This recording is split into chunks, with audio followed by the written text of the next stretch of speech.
maxamed xirsi hayaan xildhibaan golaha deegaanka waxaan ka hadlayaa arrin ka dhacday magaalada Hargeysa oo nin wasiir iyo nin kale ka hadleen oo isku qabiil labadood oo ku sheegay beesha dhulbahante gaalo anagu ma nihin waxa gaala ah kuwii gaalada markaanu la dagaalaminay daba socday waligay gaalmaana daba gelin haddana daba geli mayno laakiin waxa weeye ninkii gaalada daba geli jiray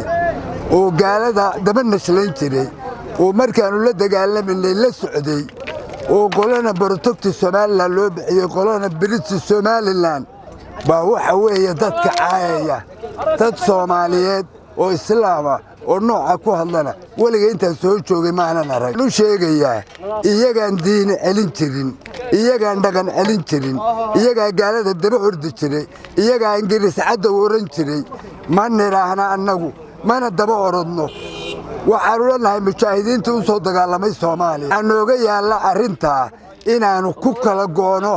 arinta hadii ay joojin inaanu saa ku kala goono waxaan farayaa inay ka hadlaan sida aan uga hadlayo inay ka hadlaan arinta wasiirku hadlay